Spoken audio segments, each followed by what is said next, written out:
പേരെങ്ങനെ വന്നു? അച്ഛൻ നന്നായി വായിക്കുന്ന കൂട്ടത്തിലായിരുന്നു. അച്ഛന്റെ പേര് മണികണ്ഠൻ എന്നാണ്. അച്ഛന് ഭാരതം അതുപോലെ തന്നെ ഭാരതീയമായിട്ടുള്ള പാരമ്പര്യങ്ങൾ കുറച്ചും കൂടെ ഒക്കെ ഇഷ്ടം കൂടുതലുള്ള കൂട്ടത്തിലായിരുന്നു. അതുകൊണ്ട് അച്ഛൻ മുമ്പേ തീരുമാനിച്ചിരുന്നു. അച്ഛൻ പുസ്തകങ്ങൾ വായിച്ചു തുടങ്ങിയ സമയത്ത് തന്നെ കൂടുതൽ വായിക്കുന്നതൊക്കെ പുരാണങ്ങളാണ്. പുരാണങ്ങളൊക്കെ എഴുതിയിരിക്കുന്നതൊക്കെ വ്യാസനാണ്.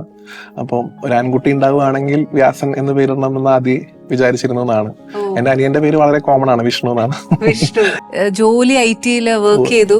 പക്ഷെ ഞങ്ങൾക്ക് ഏറ്റവും കൂടുതൽ പരിചയം, ഏറ്റവും കൂടുതൽ ഞങ്ങളെ ആധ്യാത്മികം പഠിപ്പിക്കലാണ്, അതിലേക്ക് വഴി പറഞ്ഞു വിടുകയാണ്. ഒരു നല്ലൊരു ചേഞ്ച് അല്ലേ ഈ കാലഘട്ടത്തിൽ നോക്കുമ്പോൾ? ചെയ്യുന്നുണ്ട്, ഇപ്പോൾ അതിന്റെ കൂടെയാണ് പ്രഭാഷണങ്ങളും ആധ്യാത്മികമായിട്ടുള്ള വിഷയങ്ങളൊക്കെ കൈകാര്യം ചെയ്യുന്നത്. ജേർണി എങ്ങനെയായിരുന്നു?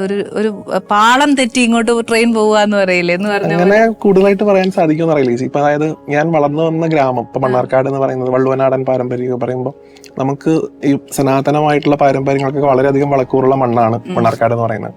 എന്റെ വീടിന്റെ അടുത്തുള്ള ഒരു അമ്പലമുണ്ട്, ഉദയർക്കുന്ന ഭഗവതി ക്ഷേത്രം. വളരെയധികം സത്സംഗങ്ങൾക്ക്, പ്രത്യേകിച്ച് ഇങ്ങനെയുള്ള ആധ്യാത്മിക സദസ്സുകൾ നടത്താൻ വളരെയധികം മുന്നോട്ട് വരുന്നൊരു അമ്പലമാണ്. അപ്പൊ ഞാൻ എന്റെ ചെറുപ്പത്തിൽ കേട്ടിട്ടുള്ള കഥകൾ, അവിടെ വന്നിട്ടുള്ള ആചാര്യന്മാർ പറയുന്ന കാര്യങ്ങൾ, അപ്പൊ നമുക്ക് ബേസ് എന്ന് പറയുന്ന ഒരു കാര്യം, ബേസ് എന്ന് വെച്ചാൽ വളരെ വലിയ സ്ട്രോങ് ആയിട്ടുള്ള ബേസ് എന്നല്ല ഞാൻ പറയണത്, എന്നാലും ഒരു ഇൻട്രസ്റ്റ് ഉണ്ടാക്കിയെടുക്കാൻ അതിനൊക്കെ വളരെയധികം സാധിച്ചിട്ടുണ്ട്. പിന്നീട് കൂടുതലായിട്ട് ഗുരുവായൂരപ്പനിലേക്കും ഭഗവതിയിലേക്കൊക്കെ ഒരു കണക്ഷൻ ഈ അടുത്താണ് ഉണ്ടായതെന്ന് പറയാൻ സാധിക്കും.